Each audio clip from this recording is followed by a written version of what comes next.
Welcome to Saga Thing, where we're putting the Sagas the Icelanders on trial. I'm John. And I'm Andy. In each episode, we choose a saga, explore its themes and story, and then judge the actions of its characters at the Saga Thing. Welcome to Part 7 of Grettir's Saga. Oh, wait, what? Okay, no. It's actually time to move on to another saga. Oh, well, now that you mention it, I do have more material on Grettir if you'd like to get to it. Of course you do. But we've nailed the lid shut on Grettir for now.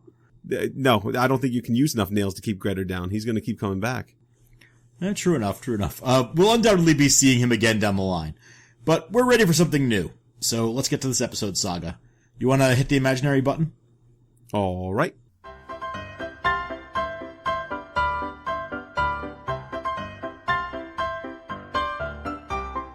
In this episode of Saga Thing, we follow 5 noble adventurers and 1 coward as they journey to the New World. Yes, pack your bags, ladies and gentlemen, because this ship is headed straight for Vinland. Take your pick of our best captains. If you hurry, you can join the bumbling Bjarni Herjolfsson as he makes his way to Greenland in search of his father. Oops, you've gone too far, Bjarni. You'll have to head back. Or maybe you'd prefer a trip with our famous Captain Leif the Lucky Eiriksson, occasional discoverer of North America. But don't tell Bjarni, he's the jealous type. And if you aren't lucky enough to catch a ride on Leif's ship, there's plenty of time to hop aboard his brother Thorvald's ship. Why, you ask? Because everyone travels to Vinland on the same ship. Be careful when traveling with Thorvald, though. He doesn't get on well with the natives. No, not at all. Come to think of it, I'd recommend you stay away from Thorvald's expedition altogether. You'll be much more comfortable with his brother Thorstein as he tours the Northern Sea over and over again, never quite finding what he's looking for. I'm sure things will turn out well for old Thorstein if he can ever find land again. On second thought, you'll want to avoid Thorstein Eriksson's expedition as well. Wait, who's that? Why, it's the famous merchant Thorfinn Karlsefni. Look at his fine clothes and noble bearing. Surely he's the man to carry you to Vinland. Go ahead, climb aboard. There's no better captain for the trip. Be sure to say hello to all the natives when you arrive. I hear they're waiting for you. And last, but certainly never least, is Freydis, mother of the first European to be born in the New World. What an exciting and profitable adventure she leads. Perhaps you'd like to ride with her. I hear she's got a bit of extra room and is looking for a spare hand. One way or another, we'll get you to the New World. So pick your captain and your adventure begins as Saga Thing takes on the Saga of the Greenlanders. Now, for those of you who have been listening to us since the beginning, well, first of all, in that case, you're probably married to one of us. Wait a minute. I thought your wife never listened to our podcast. Well, married to one of us. I didn't say which one. Oh, there you go. Okay. But if she's listening, hi. Hi. But if you have heard episode 4 of Saga Thing, then you might be wondering why we're covering this saga, since we already did the whole Vinland saga thing about 2 years ago. But that wasn't this Vinland saga. Right, there are 2 of them. Yeah, the one we covered back in episode 4 was the Saga of Eirik the Red. And this one is the Greenlanders saga, or the Saga of the Greenlanders, depending on which order you want to do it. Eirik's saga is about a group of people who settle Greenland under the guidance of the nefarious Eirik the Red, and then under the leadership of Eirik's children go on to explore and briefly settle in Finland. Now, the Greenlanders saga, on the other hand, is the story of a group of people who settle Greenland under the guidance of Eirik the Red, and then, under the leadership of Eirik's children, go on to explore and briefly settle in Vinland. Try again. I don't think that helped much. No? I'm not sure what will. I mean, these are 2 very different sagas, but they're superficially, at least, the same story. Mm-hmm. The only way to fully appreciate the differences is to dig into the details of each. Fortunately, that's what we're here for. But I think there are a few points we can make before we set sail for the New World once more. Such as? Well, for starters, Eirik the Red saga really is the story of Eirik's family. The trip to the New World comes about in the second half of the saga, but it's actually somewhat jarring after the first half focuses on the migration of Eirik and his family and friends to Greenland, and the famine and sickness they suffer there. Right. The first half feels like a traditional family saga to me. And then the tone changes dramatically once Eirik gets to Greenland, where the living ain't so easy. I mean, as we said last time, the Greenland settlements were always right on the edge of the disaster curve. I mean, given the environmental, social, and political troubles they encountered, it's pretty remarkable that the Greenland settlement lasted 5 centuries at all. And as far as we know, the Vinland expeditions that began in Greenland never lasted more than a few years. And I'm always surprised by that, given what's in Vinland. Right. Well, the Vinland groups had to deal with a much more robust native presence, and of course occasionally their own internal power struggles. Mm-hmm. Yeah, and we'll get to all of that soon enough. I mean, for such a short saga, Greenlander saga offers a lot of feuding and killing, but I think you were explaining Eirik's saga for some reason, so go ahead with that. Oh, right. So, in Eirik's saga, Vinland is only discovered by accident when Leif Eiriksson is blown off course while trying to reach his father's settlement in Greenland, and he never really seems to care about what he found. It's left to a subsequent expedition under Leif's brother Thorvald and his sister Freydis, and of course the handsome merchant Thorfinn Karlsefni, to return to Vinland and try to make a life there. And all of that's very different in the Greenlander saga. I mean, here we're going to get to the New World much more quickly. We're told of some half-dozen voyages back and forth to Vinland, and then Eirik's family's role in the exploration of Vinland is also much more at the center of this narrative. Right, but like Eirik's saga, the Greenlander saga offers more questions than answers when it comes to the central question for most readers. Where exactly was Vinland?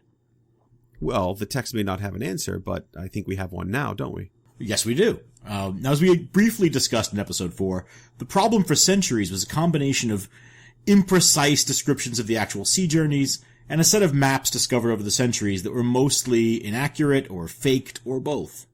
But that didn't stop people from looking all over the northeastern coast of America trying to find the spot where, as the saga writer says, the land was so good it could supply both men and livestock with all they needed all year round. It's a pretty good place.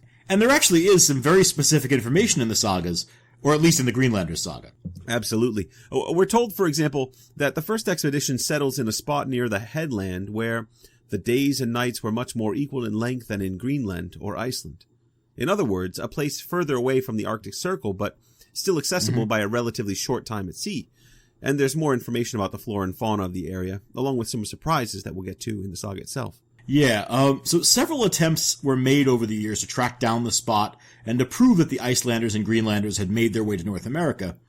But it wasn't until the 1960s that a husband and wife team, Helga and Anastina Ingstad, were able to find and confirm the site.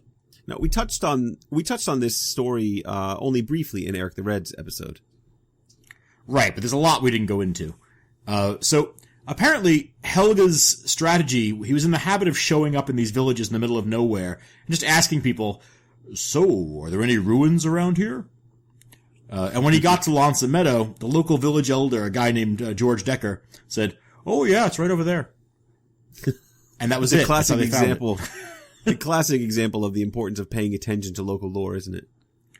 It really is. Apparently the Deckers had assumed the site was one of the long-abandoned indigenous settlements that are all over North America. They used to call it the old Indian ruin. But the Ingstads got a look at the layout of the buildings and realized they might be onto something. And you made it to that site this past summer, didn't you? Yes, I did. We'll save the rest of that story, the story of the settlement's discovery, for a special episode which we'll be putting up on the site in the next week or so. While I was up there, I was very, very fortunate to interview a remarkable woman named Loretta Decker, who works for the Canada Park Service. Loretta has a wealth of personal information about the site, partly because she's George Decker's granddaughter, the man whose farm the ruins were discovered on. She took the time to talk to me about all kinds of things related to the site. Yeah, and I've already listened to it, and it's a great conversation. She's got a wealth of stories. I'm really jealous that you got to talk to her. She really does. She's pretty cool. Anyway, look for that to go up on the site soon. Loretta was very generous with her time, and she's the kind of person you can learn a lot from just by listening to her stories. I've been looking forward to posting that interview for a long while now. It's going to sound like our most podcasty podcast so far, if I splice it together right. Now, I'm shooting for kind of like This American Life feel. But keep in mind, I'm just a medievalist. My sound editing skills are somewhat limited, John. So anyway, let's get back to the topic at hand. So the settlement that the Ingstads found on George Decker's property, it's the site that is called Vinland in the Sagas, right? As far as we know, yes. The settlement is on the very, very northern tip of Newfoundland. So it's possible the name was meant to refer to the entire island. It's a remarkable place. Apparently it was more wooded in the 11th century, but now it's covered in ground growth berries nearly to the shoreline. The berries are delicious. Cloudberries, which the locals call bake apples, are all over the place. And you could find just handfuls of them. I went for a hike along the shore at one point, and I nearly tripped over a pair of moose chilling out on the trail and just helping themselves to the berries. Did you join them? for the party? No. I backed away slowly and decided to enjoy the first half of the trail twice. I did eat some berries on the way back, though. Oh, that's nice. So you weren't there to eat berries, though? No. The site itself is just amazing. The footprint of the original settlement was preserved by the Ingstads and their crew, and a replica using local materials has been erected next to it. The layout is actually surprisingly familiar, and if more evidence were needed for the authenticity of the site, you can just go and look at archaeological digs in Iceland or Greenland or England for that matter, and you'll see the same farm layout repeated over and over again. And there's even more evidence in the literature. Besides the two Vinland sagas, there are a number of briefer references to the voyages in other texts. Chronologically, right. I think the first reference dates to maybe Adam of Bremen, who wrote in the 1070s that many had found Vinland. Which means that word of the new land had to have spread relatively quickly, right? To be mentioned so matter-of-factly in a text written within a couple of decades of the discovery. Well, sort of. Why sort of? Well, because the fact of Vinland's existence is known, but some parts of Adam's account are a little questionable. He describes a land full of unsown corn and wine-producing grapes and a kind of paradise, in other words. The reality, as we saw in Eirik's saga, and as we'll see again in this one, was a little bit more complicated than that. Right. Okay, but that's a German account. Right? When did the Icelanders get involved?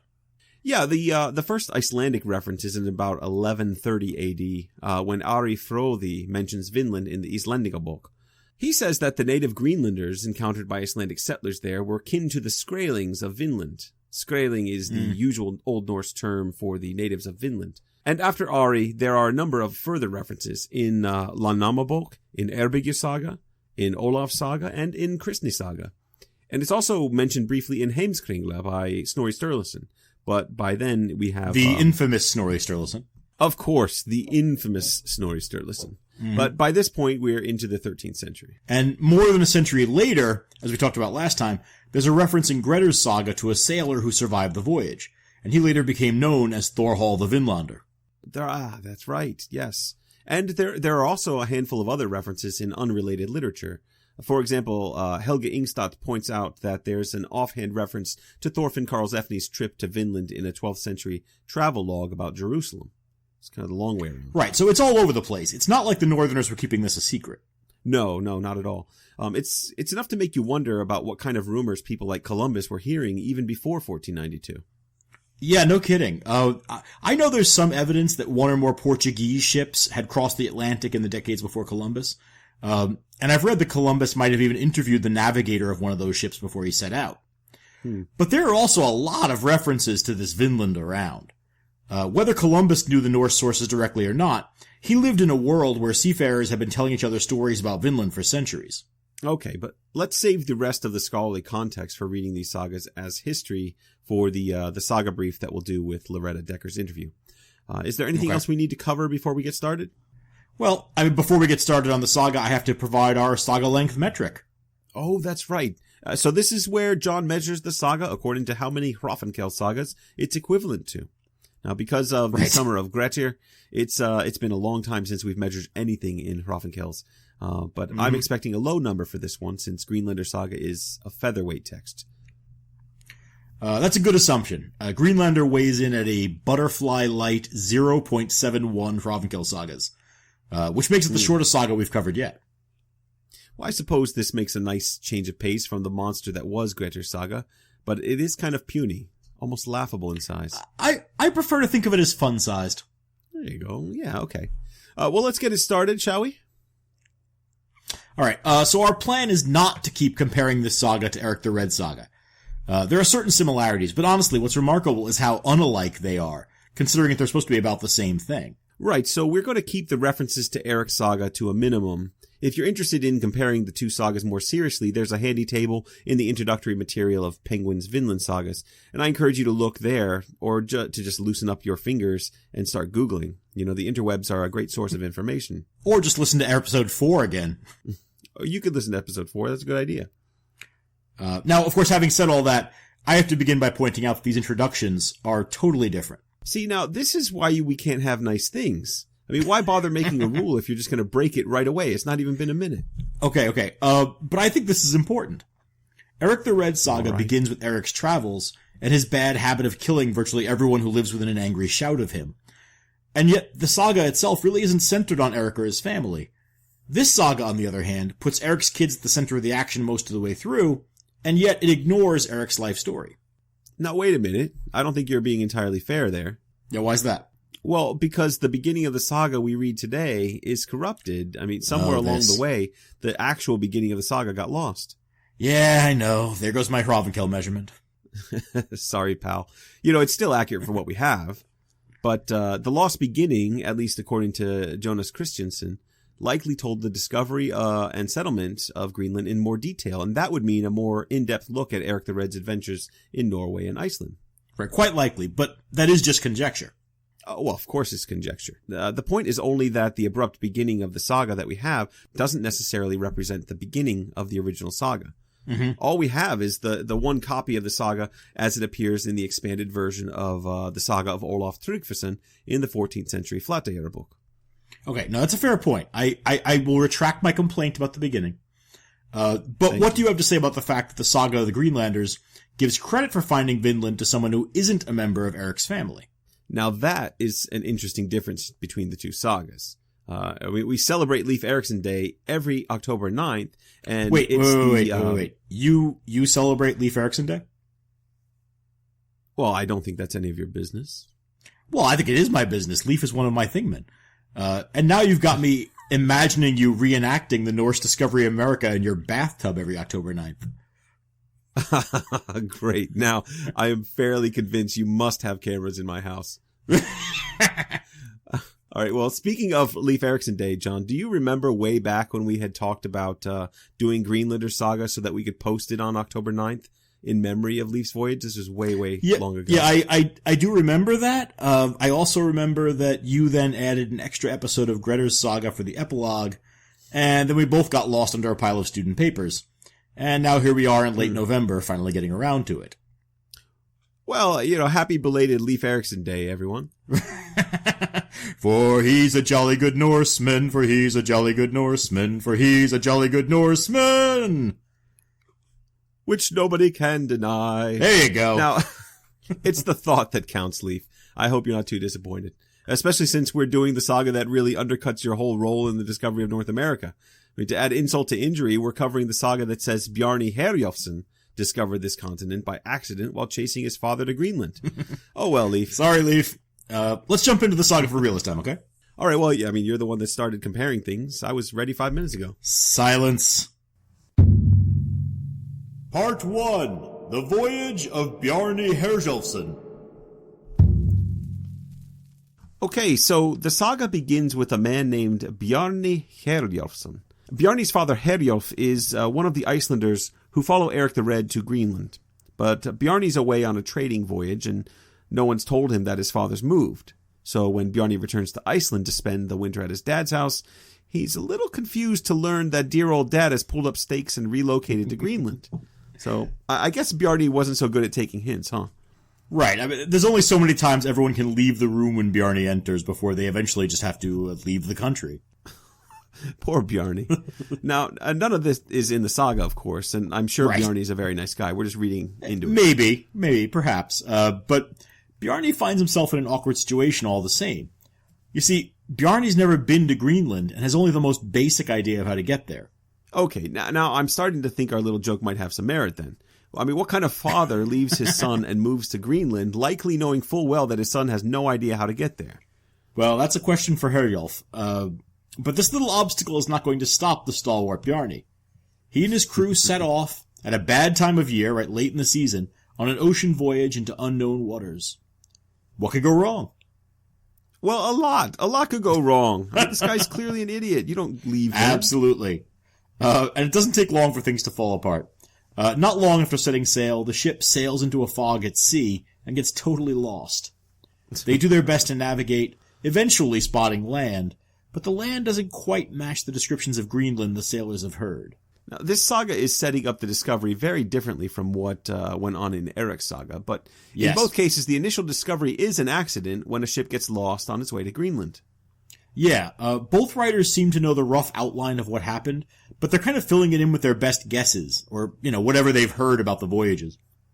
Yeah, we have to assume that oral history must play a major role in the development of the Vinland discovery narrative. It's possible that the authors of the Vinland sagas are working from separate traditions, though. Well, true, although there are other equally plausible explanations. I mean, the author of Eirik the Red saga seemed to have a more vested interest in Eirik and Leif, so it makes more sense that he'd adjust things to have Leif make the discovery. Either way, the Bjarni Herjolfsson version certainly lacks a certain something. So I can understand why someone looking to enhance the narrative might want to change things up a little bit. Okay, so Bjarni and his crew do spot land, but they don't think it looks like Greenland, so on they sail. Right. And just like me when I'm lost, they stubbornly keep going in the direction that they shouldn't be going. Right. They spot land again 2 days later, but again, it doesn't look quite right, so they sail on further. Yes, well, sort of. At this point, Bjarni wants to sail on, but his men are starting to grumble a bit. They'd like to get off the ship and stretch their legs, and maybe do a little exploring. But ships aren't democracies, John, so if the ship's owner says sail on, you sail on. Right, but now there's some discontent and complaining from the crew, but they sail on. And then a third land comes into view, and this one's got glaciers on it. Well, sounds like Greenland. Well, then it's a good thing you weren't in charge of the ship. Bjarni again decides that they're in the wrong place, so he knows the land, even though he's never been to Greenland. So I don't know. Yeah, how right. This guy who's never seen Greenland. He's got a good sense of it. But they keep sailing, and then finally a fourth land comes into view after 4 days sail, and this time Bjarni thinks it is Greenland. Now, he's right. It is Greenland, but I kind of wanted him to be wrong. This chapter has plenty of sailing, but it's short on adventure. Yeah, well, the author seems to be working to establish some sense of scale and distance here at the beginning of the chapter. There's a lot of slightly technical stuff about heading and wind speed and distance that we're not going to get into, but the impression I get is that you'd be able to find your way around all these places if you knew where to start. Right. So this chapter is the One-Eyed Willie's map of the sagas. Well, that's a very specific reference. Well, we have to do something to liven this up. Bjarni's terribly disappointing as a saga figure.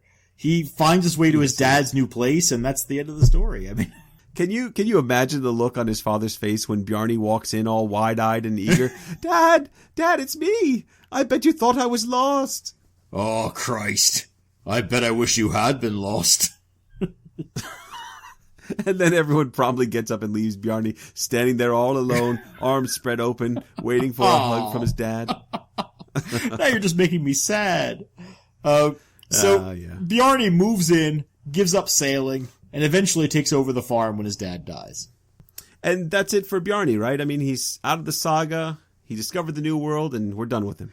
No, not quite. A few years after his father dies, Bjarni sails to visit Earl Erik in Norway, and he happens to mention this little sailing accident. And everyone just makes fun of him mercilessly for not going on shore and checking out these new lands. I told you this guy was a loser. Yeah, and when he returns to Greenland, people start talking about making an intentional voyage to actually check out these lands that he turned his nose up at. And so we finally get to the Eirikssons now. Well, just one of them for the moment. Right.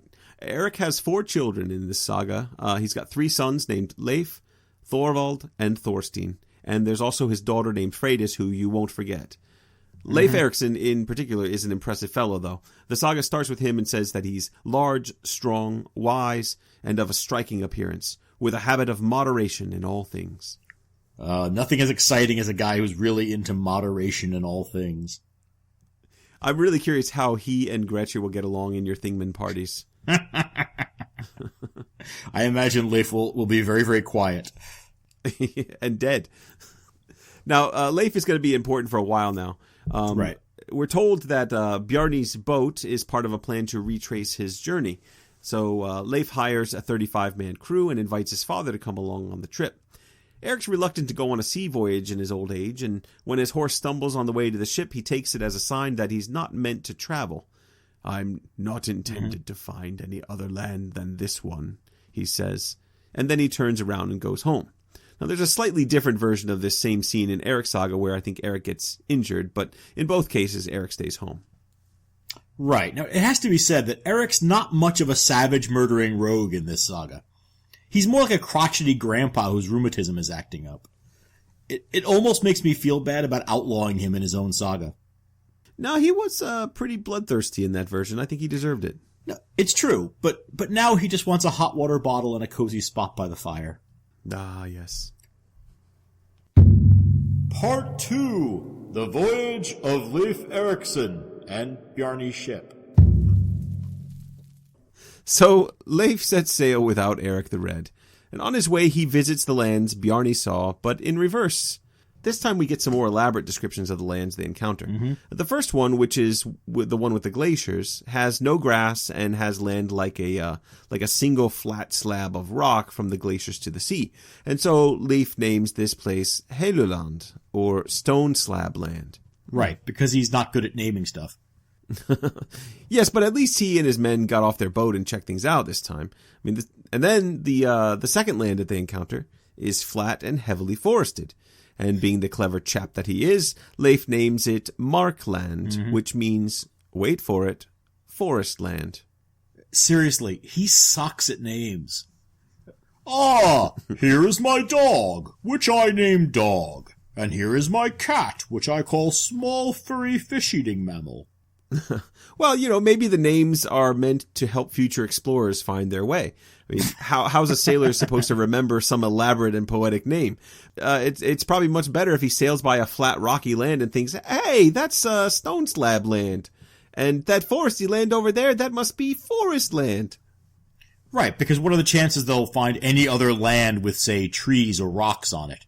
Like, these are the only places that fit those descriptions. Okay, now moving on. They sail on for 2 more days before arriving at the third land. This one's a little bit different. It's got tons of green growth for livestock, salmon are plentiful in its streams, and it doesn't seem to get as cold as it does back home. Right, but so what's he going to name this one? Greenland's already taken. Maybe Salmon Stream Land? Well, I'm quite partial to tons of green growth for livestock land. Just rolls off the tongue. It's beautiful. But actually, he doesn't name it at first. That's probably for the best, really. So Leif and his crew decide to spend the winter at this spot, and once they've built shelter, they have time to start exploring the environment around them. Now, what about the whole food for the winter thing? Shouldn't they be Well, I mean, that too, that? Obviously. Right? But it's not that hard. There's salmon everywhere, wild game, plants, fresh water, and they're learning things like that whole latitudinal observation about the even spacing of the sunrise and sunset times. You can almost see Leif thinking ahead about getting others to come join him on this land. Right. Come to sunny Vinland. We have actual sun. It's a quirk of the story that in this version, because Bjarni didn't actually get off his ship and claim the land, that Leif's got the right to claim pretty much whatever he likes. So the houses that he and his men build are as much about laying claim to the land as building shelter. Mm-hmm. And obviously anything that makes the new place sound appealing is going to help him draw new settlers to a place where he's the big man and the default chieftain. Right, now that's a good point. We have to remember that Leif's father establishes the settlement on Greenland. So either he's trying to one-up his father by settling a farther and richer land, or he's just carrying on a family tradition of settling new places. Now, remember that we're only about 3 generations or so away from the end of the settlement period in Iceland, and Eirik himself had been a Norwegian expat. Well, an exile, really. Right, and Greenland's only been settled by Norsemen for a few years. I mean, we shouldn't think of Iceland or Greenland as places with long and rich traditions or a great claim on the hearts of their people just yet. Right, absolutely. If this new land offers a better life and deeper resources than Iceland or Greenland, there's no reason to think that it wouldn't become a new settlement destination. And if he's trying to advertise the place, it's about to get a public relations boost in a big way. In a big way, you say? Public relations boost? Right. One day, a German named Turker, who's an old friend of Leif's father Eirik and is along on the trip, disappears without a trace. Now, Leif's going to be pretty upset about this. He's fond of Turker, but he also had given orders that no one was to be allowed to wander off on his own because they don't know what dangers might be around on this land. Yeah, you can see why he'd get upset. A lone man getting himself killed is a blow to their manpower, of course, but more importantly, it's a useless loss. I mean, if they find him dead, they don't know how he died, and therefore they don't know what the danger is. Right, you make it sound kind of mercenary.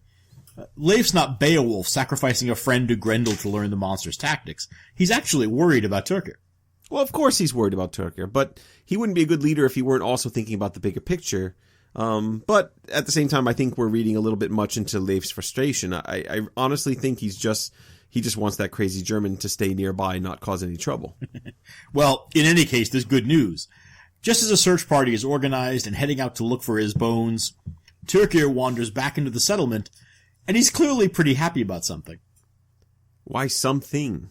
Well, no one knows what it is at first. Right? Turkir's German, and he's babbling away in his native language. No one else on the trip speaks German, so they have to wait a while until he starts speaking Norse again. And when he does, he's got some big news. Bigger than grapes? Wait, what? No, that's the news. You ruined the surprise. Oh, what surprise? It's called Vinland. We've been calling it Vinland the whole episode. It's not actually all that clear what Turkir actually means when he said he had only gone a bit further than the others before he had found grapes and grapevines. Yeah, there are actually a number of questions we could ask here. For example, what does he mean by grapes? I mean, there are quite a few hanging fruits with berries growing wild in the northeast of North America, and plenty of bush-based berries as well. Say that 3 times fast. Right, bush-based berries, yeah. Of course, Turkir does say that he knows the grapes because they grew commonly in the land where he was born. Now, one more point is that Turkir is apparently drunk, or at least tipsy when he returns to the group. Right? Not only is he reverted to speaking German, but his eyes are darting out in every direction, and his face is contorting wildly. I have some questions. First of all, that's drunk? Well, I think so. I mean, it's certainly odd. Helga Ingstad says in this section that Turkir seems almost to be intoxicated. Okay, almost. But, I mean, Turkir didn't find a winery. At best, even if we accept the grapevine reading of the text, he found some grapes. Are we supposed to believe that they were fermenting naturally on the vine or something? Well, I mean, certainly that can happen, right? I mean, that can happen. But even granting that they were grapes, the known native species of grapes wouldn't have made very pleasant wine anyway. They're too sour. Well, I doubt they have very distinctive palates. But is that true? Yeah, no, there's actually a really interesting book about this called The Botanist and the Vintner that talks in part about the sourness of the Native American grape. It's worth a read. Yeah, I'm going to get right on that. Well, okay, but in any case, what we've got in this story is probably just an ideological story anyway. Okay, now I'm going to have to ask you to say that again, but use more words, because ideological isn't a term that everyone's going to be familiar with, Smarty. Okay, so it's what Rudyard Kipling called a just so story. Right? A story with the point of explaining why something is the way it is, or why it has the name it does. So it's essentially then a justification of the name Vinland. Yeah, it seems likely. The early sources do seem to push the grapes angle. Adam of Bremen believes it's literally wine land, for example. But that version and the one in this saga, they're pretty clearly attempting just to explain the name. Right? They're sort of handed this name Vinland and they have to figure out what it means. For one thing, Turkir is otherwise totally irrelevant to the narrative. Right? He shows up in order to introduce the grapes and that's it. Showing that he's drunk just helps to underline the significance of the grapes by linking them to the primary use for which they were known to the author's audience. But in any case, the grapes that he's talking about could mean almost anything. I mean, we're dealing with a German speaking to Norse speakers in a text written 300 years after the events took place. I mean, I'm not necessarily willing to trust the historical accuracy of every detail in this saga. Of course, that's fair. And there's been debate for a long time about the name Vinland, which Leif now names the area where they've settled.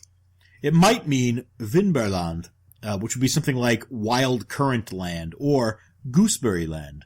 And there are definitely gooseberries growing in that area today. Is that right? Man, I wish the name had stuck, because I, for one, would love to be a gooseberrian instead of an American. I mean, just imagine how cool our flag would look. And delicious.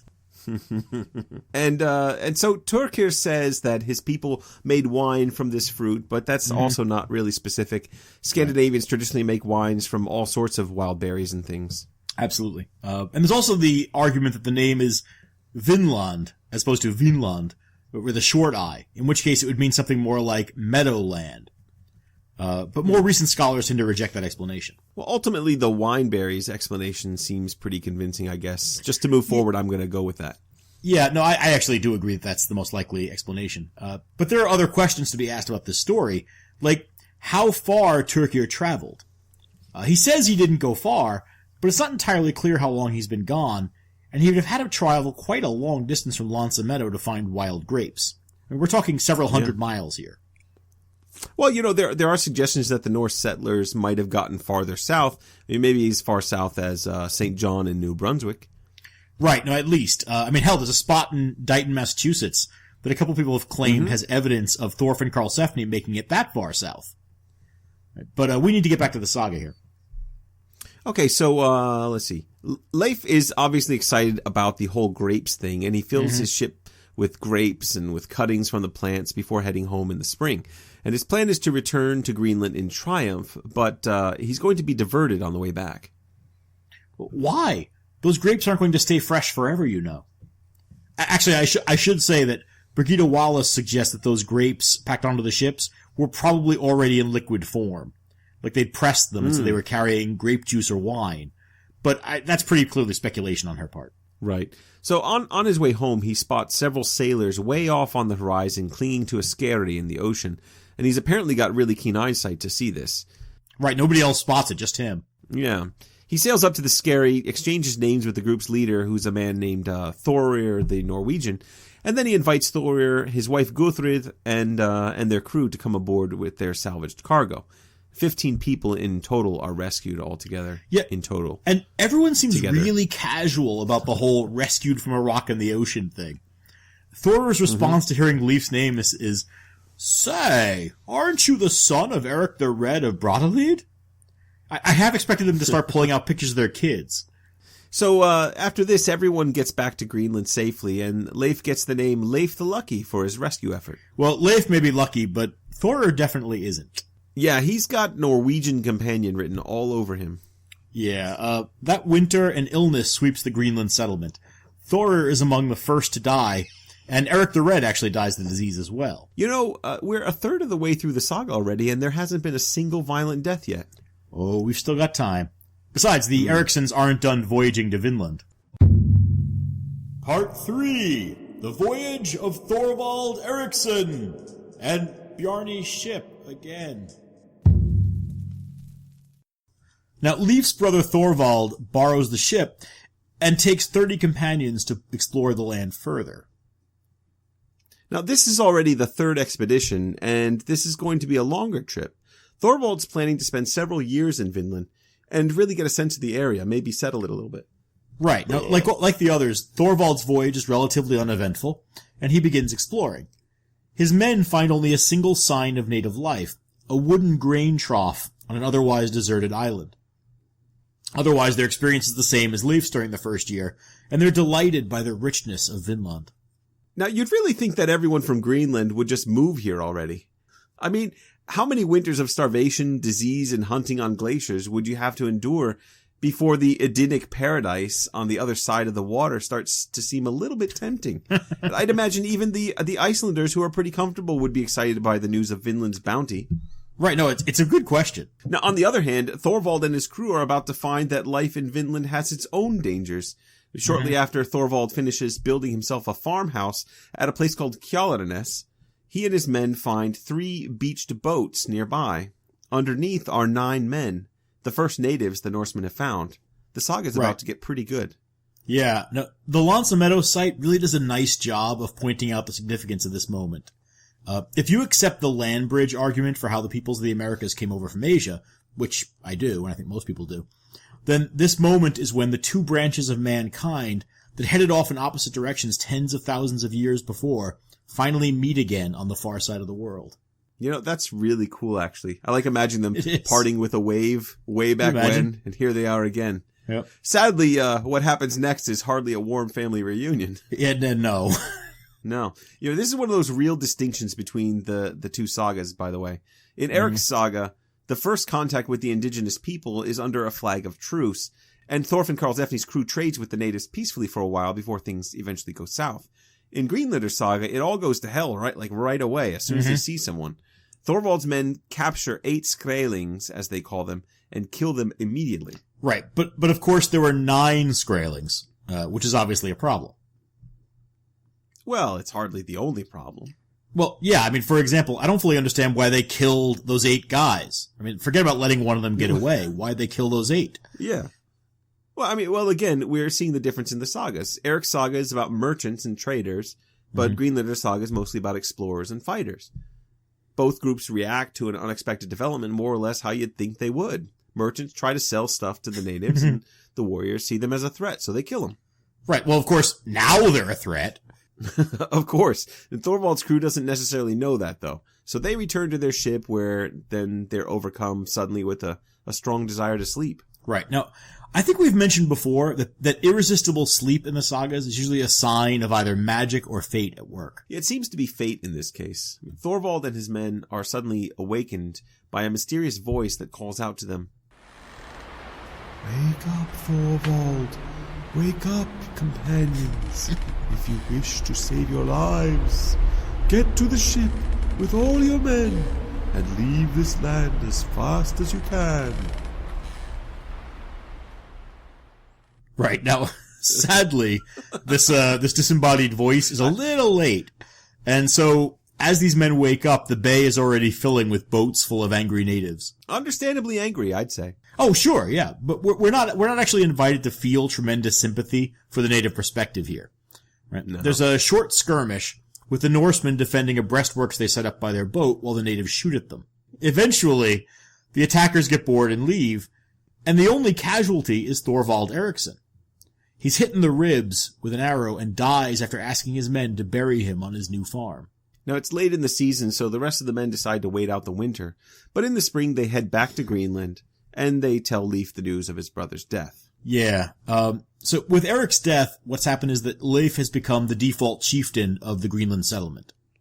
But it's going to be the third brother, Thorstein Eiriksson, who will try to return to Vinland to collect his brother's body. Mm-hmm. Now, this is the fourth expedition, but he's still going to use the same ship that his brothers have used before him, the one that originally belonged to Bjarni Herjolfsson. Now, is this the only ocean-going ship in Greenland? It might be the only ship in Greenland available, yeah. But it does seem to be more talismanic. It's already made the trip, so maybe it's like it's good luck to go in that ship. It kind of knows the way. Well, I mean, if that's Thorstein's logic, he's in for a nasty surprise.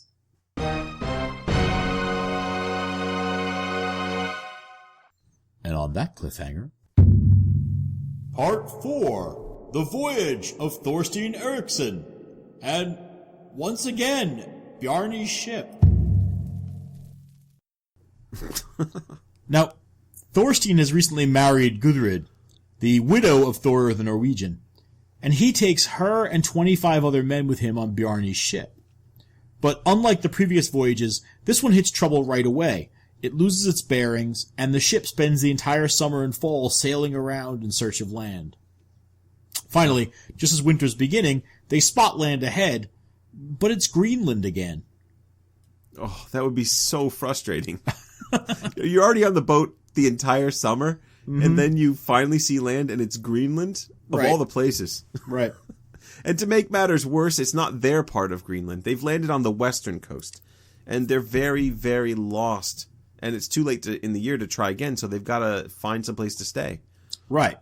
Now, Thorstein and Gudrid end up staying with a farmer named Thorstein the Black and his wife Grimhild for the winter. But it's not long before disease once again ravages the Greenland communities.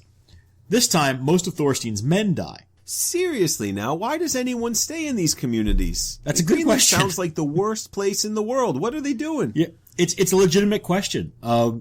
The next to die is Thorstein Black's wife Grimhild, and when Thorstein Eiriksson sees her corpse trying to rise from its bed and find its shoes, his own illness gets worse, and he dies shortly after her. Grimhild's corpse looking for its shoes is one of those great details that the sagas are full of. I just love this scene. Yes. I mean, it's meant to be horrific, but I think the horror is very culturally specific. Most of us would be terrified of a walking corpse, whether or not it was barefoot. I think the fact that it's looking for its shoes makes it seem less harmful. I think it probably ties into the whole, the mythic thing about the dead men's shoes, right? The idea that, like, once you build shoes for the dead, you're sort of getting that much closer to the end of the world kind of thing. I have no idea what you're talking about, but Thorstein's corpse is also pretty lively. When he's laid out for burial, his widow Gudrid hears him calling to her, and she sits by his side along with Thorstein the Black. So the people who die in this plague, their bodies are only mostly dead? Well, I thought we weren't doing Princess Bride references anymore. Didn't we tap those all out? Never. No, they're dead, all right. But in Thorstein's case, he's got an important message for his wife, so something before he goes. True No. He actually tells her future. He tells her that she will remarry. She'll marry an Icelander, in fact, and the two of them will live a long and happy life together. They'll have many descendants, and eventually Gudrun herself will travel to Rome on pilgrimage and make it safely back to Iceland, where she'll die an old woman, I believe, as an anchorite. Right. So this is this saga's version of the whole prophecy scene from Eirik's saga.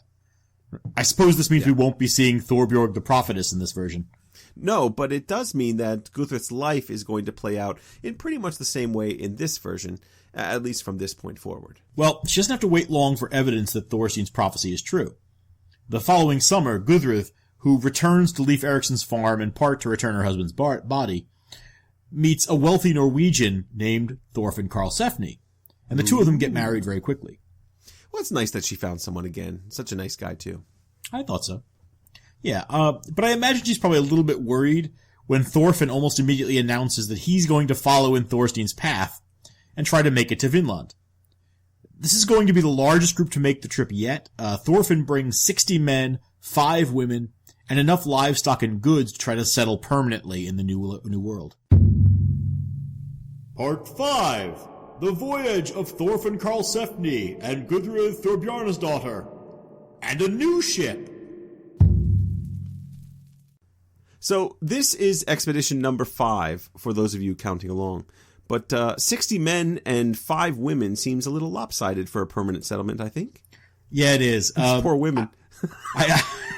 I suppose one element in the logic is that many Vikings found wives while raiding, and perhaps there's a thought of that here, although I don't know where they think they'd be raiding.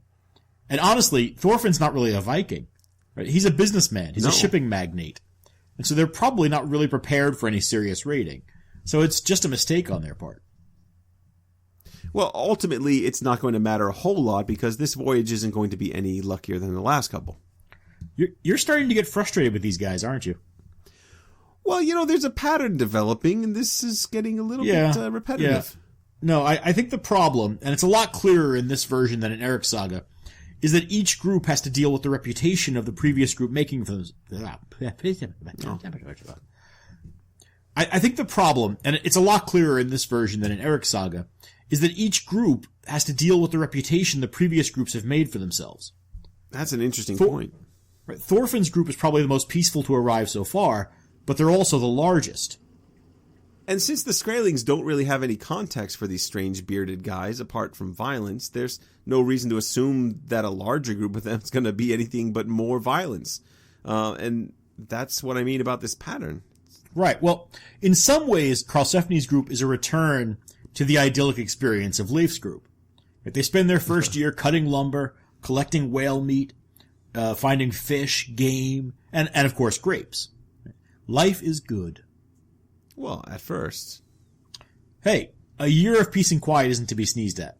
I mean, at least they're not spending the winter dying of disease in Greenland, which is a nice change of pace.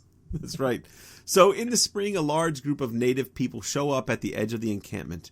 And even though neither side can understand the other, they manage to establish peaceful intent, though the native men are clearly tense and... Yeah, well, again, it's not hard to understand why. Yeah.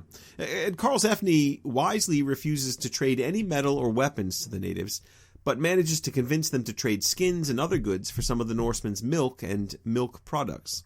Right. Now, all that goes well, but as soon as the skraelings leave, Karlsefni's group starts work on a defensive wall. Right? They're a little bit worried as well. And in the meantime, Karlsefni's wife Gudrun gives birth to a boy, who they name Snorri. Now, Snorri is the first European born in North America. And it's worth pointing out that the name Snorri means troublemaker. Now, later in the year, there's a second trading visit, this time with a larger group of natives. And during this visit, there's a bit of supernatural weirdness that we should talk about. Oh, yeah. No, I didn't know what to make of this at all. Yeah, as the men are making deals with the natives, Gudrun is sitting in her hut with her baby. Then another woman enters the room suddenly. She's short and pale with red hair and has the largest eyes that Gudrun has ever seen. And this is not one of the people that they came to the New World with. No. This is someone who's been living there. Right. Now, well, maybe, right? I mean, this woman, or whatever she is seriously weird. She approaches Gudrun and says, What is your name? My name is Gudrith, and what is yours? My name is Gudrith. So that's your spooky voice? That's what you're doing? It's one of them. Well, anyway, the woman suddenly disappears, and at the same moment, one of the Norsemen kills a skraeling in an argument. And then the rest of the natives run off, and now the settlers know there's trouble coming. Big trouble. So is the weird woman, she clearly isn't supposed to be a native, right? I mean, is this a fulgia, a spirit of some kind? Well, she sort of has to be, I guess. The question's whether she's there as a guardian spirit for Gudrith and the Norsemen, or whether she's a kind of spirit guardian for the Vinland natives. Yeah, I'm not sure about this one. I mean, she's clearly not hostile, but there's something really off about the way she interacts with Gudrith. Well, that's because you gave her a crazy, weird voice. Well, I never thought of her as that strange. Oh my god, it's so creepy. Walking into the room and saying, "What is your name?" and then whatever name you give, that's my name too. It's so creepy. Well, ultimately, I think the weirdness of the interaction is the point. Right. Okay. So while Gudrith is being creeped out by random spirits, the men are preparing for an attack. They don't have much time because the natives are returning in large numbers. There's a short fight, but the Norsemen come up with a clever idea of charging into the fight behind their bull because they know their livestock worries the skraelings. Hooray! Hooray! It's been too long since we've seen one of these cows leading the charge moments. Yeah, I thought you'd be pleased by that. Yeah. I mean, that's all I ask, really. I mean, I want a good book. I want a cold beer and an occasional maddening cow, and an occasional maddened cow spreading terror in the hearts of her foes. It's the simple pleasures, really. I mean, if the new season of Vikings doesn't have a mad magic cow, I'm going to be pretty mad myself. Mad cow. There are a number of strange parallels here, actually, to since I'm talking about it. There are a number of strange parallels to those magic cows in Ragnar Saga. A cow at the head of a fighting force that spreads an unreasoning fear among opposing warriors. It's pretty good parallel. Right. Well, and in this case, it works pretty well. A number of skraelings are killed, but only one of them is mentioned specifically. And he's killed by a friend.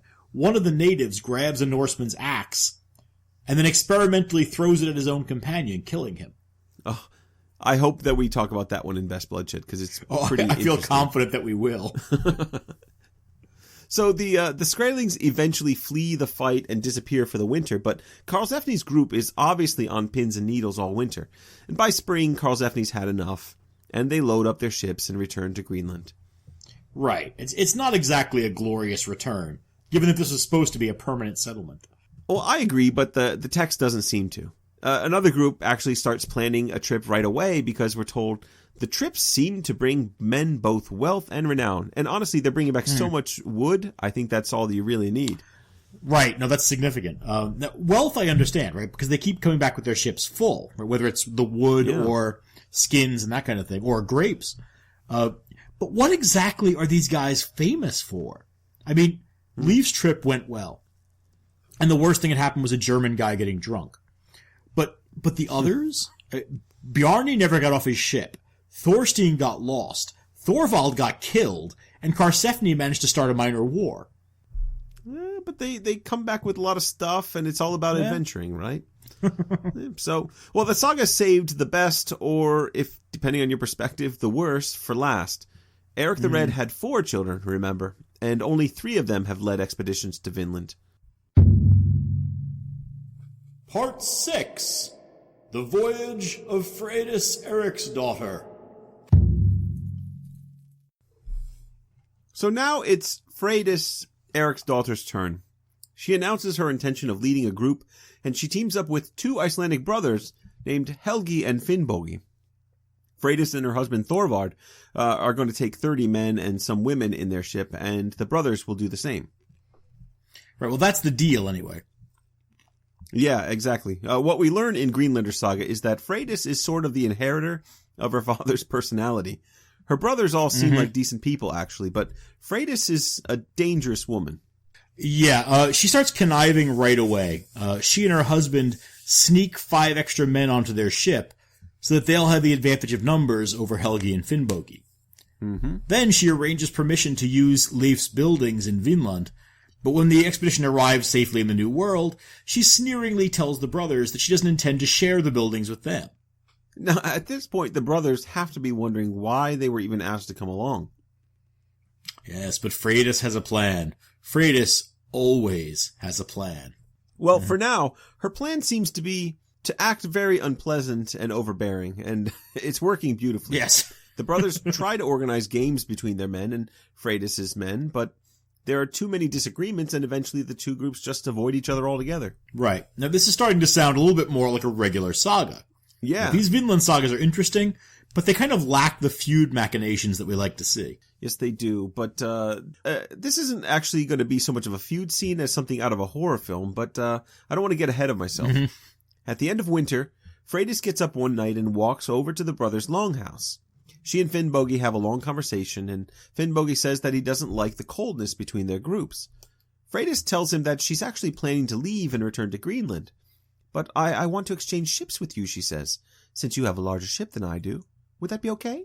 Now, it should be clear that this is a very strange request. Well, absolutely it is. I mean, ships are important items, especially if you're in Vinland and your ability to get home again is tied up in the seaworthiness of your ship. And also, they're really expensive items, and Freydis is asking for the bigger and better ship in exchange for a smaller one. Well, not to mention that she managed to get to Vinland in her own ship with 5 extra men stowed away to boot. Right? But now she wants to bring a shipload of lumber and goods from Vinland home with her, so she needs the space. Right, and amazingly, Finnbogi agrees to switch ships. Well, presumably he's just delighted at the idea of her leaving. I think that's exactly what's going on there. But it doesn't matter, really, because Freydis didn't actually expect Finnbogi to say yes. Right. So, once again, she's got a secret plan. But now Finnbogi's messing it up by being too accommodating. I have a cunning plan. But a little thing like people being nice to her, that's not going to get in the way of Freydis' way. Yeah, I'm sorry. She returns to her house, wakes up her husband, and tells him that Finnbogi and Helgi beat her up. But you're such a coward that you will repay neither dishonor done to me or to yourself. Unless you avenge this, I shall divorce you, you slimy bastard. So now her plan is to get the brothers or her husband killed. Oh, well, it's much worse than that. Thorvard can't take the abuse from Freydis anymore, so he gets his men up and they attack the brothers' longhouse before dawn. They capture the sleeping men inside, but as they bring them out, Freydis has each of them killed. It's awful. Right. Now, this is just a massacre. There are 30 men in that house, remember? But it's actually even worse, if I can say that yet again. There are also 5 women in the group. And even though Freydis' men are willing to go along with the slaughter of the men, none of them are willing to kill unarmed women. Which, we have to say, is a reasonable enough position to take. But Freydis doesn't want any witnesses, and she's not squeamish about getting her hands dirty. Her only response to the men's refusal is to say, "Hand me an axe." Then she hacks the 5 women to death while her men watch in horror. She's a real monster. I think that's the idea. She's worse than Eirik. Oh, she's awful. I mean, when she's done Lizzie Bordening the women, she turns to her men with blood dripping from the axe and says, "If we are fortunate enough to make it back to Greenland, I will have anyone who tells of these events killed. We shall say that they stayed behind here when we left." And obviously everyone agrees. And Freydis' plan then becomes obvious. She wants to fill the larger ship with the goods and return home a rich woman. But why? Well, you see, a larger ship can carry more. Simple math, John. No, and in fact, she has both ships now. No, I know. But no, she can't bring both of them. Right? I mean, why kill all 35 people just to get a bigger ship? She could have just brought a second ship with her. No. Hell, she could have built another ship in Vinland. They're surrounded by trees, and she's got nearly 36 men of her own to build it with. True, but this way that she's done it's so much easier. I mean, if you're willing to ignore the mass murder part of it, there's a certain convenience factor you gotta admit. She's definitely her father's daughter. Well, there's no denying that the plan works. Horrifying as it is, it works. She gets back to Greenland with a ship full of goods, And this is why she can't have two ships, right? Because she left her own ship behind so that the story about the brothers staying in Vinland seems plausible. Yeah. But obviously Freydis' men aren't able... You know what's so weird about this, too, is he said, yes, take the ship. And she still killed him anyway. Yeah, I know! She didn't have to. She's just a monster. But it's obviously just, given the choice, she would rather not leave them alive. Yeah. So obviously Freydis' men aren't able to keep from leaking the story of what happened, and when Leif Eiriksson hears about what his sister's done, he's outraged, understandably. And remember, Leif is a very Christian man, so this is going to hit him pretty hard. So he tortures 3 of Freydis' men to get all the details of them. He's that kind of a good Christian man, by the way. It's not unusual for Christians in the Middle Ages to do things like this. Right. And although he doesn't want to punish his only remaining sibling, he does prophesy that no good will ever come from her or her descendants. Right. Now, I think it's interesting how the two sagas dovetail in their details. We're getting to the end here, so I think we can spend a minute on this stuff. Look at Freydis and her actions. Right. She kills a ship full of people and acts in a truly terrifying way. I'd say that's correct, yes. Yeah. Well, in Eirik's saga, we get a very different view of her. Right. She's terrifying, but only to the skraelings. Remember, in that saga, she's actually present in a fight with the natives. That's right. She's the Amazon warrior lady. She runs bare-chested and pregnant at the natives, slapping herself with a bloody sword and scares them all off. Pretty cool scene. Right. Yeah. So, in this version, she's still bloody and scary, but the circumstances are totally different. Right. Her group doesn't even interact with any skraelings in this version of the story. But I think there's more. In both sagas, Freydis is part of the final expedition, which consists of multiple ships. Right. But that saga ends with a tragedy at sea, when Bjarni Grimolsson's ship is beset with shipworm and starts to come apart at sea. Mm-hmm. Now, Bjarni and his half of his crew go down with the ship, and we had some debate about how many people to count there, didn't we? Right, exactly. But this time, one entire ship's crew is lost on land. It seems like the stories that circulated about the Vinland voyages got a little bit vague, and these authors are just filling in details as best they can. Right? There was some sort of a tragedy in which a ship's crew was lost, but how and why they died is determined by the story the writer wants to tell. And when you start to look at the two sagas that way, the same thing's happening all the way through, right? Right, no, absolutely. I mean, let's take another example. Thorvald Eriksson's death in this saga is due to an arrow in the ribs. He's the only casualty of a skirmish with the skraelings, but that skirmish happens due to the behavior of Thorvald's men who kill 8 skraelings that they caught under their boats. It's simple and straightforward. It's a tragic consequence of circumstance and the misbehavior of his own men. And in Eirik's saga, what happens? In Eirik's saga, he's shot in the belly by a uniped. Ah, yes, as if I could forget that. So, there he's a victim of a fantastic man-creature out of a medieval bestiary. Right?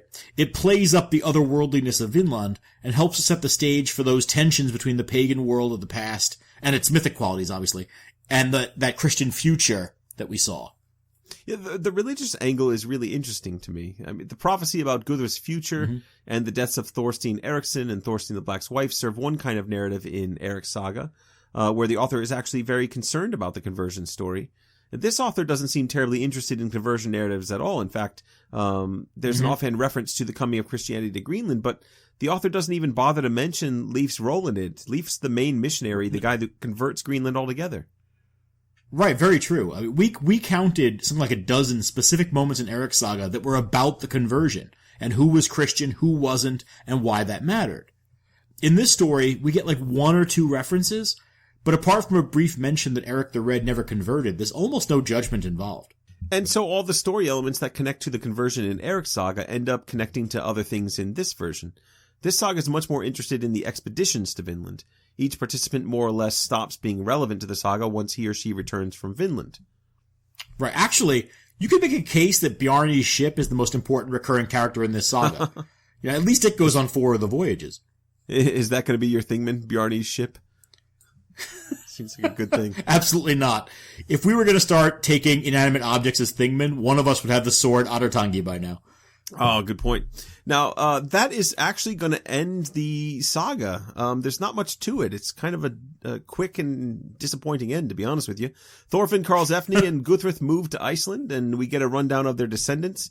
And it turns out that several important bishops are, in fact, descended from them, so there's a nod towards the Christian, I guess. But the return of Freydis's ship marks the end of the Vinland voyages. Well, I mean, it marks the end of the ones the saga writer's interested in, anyway. Or knows about, right? But that also means it marks the end of the ones that we're interested in now. So, we're going to be moving on to judgments in part 2 of this episode. But we're also going to try to get a special episode up with John's interview with, Loretta Decker of Lonsall Meadows fame. So, we'll get the interview up next and then judgments shortly after that. Great. And while you're waiting for those, please keep in touch with us through our Facebook and Twitter pages, and let us know what you think of this episode, or any episode for that matter. Right. And if you got any cool Vinland articles or things you want us to look at or have us promote for you, please send them our way. Anyway, thanks for listening, everyone. And bye for now.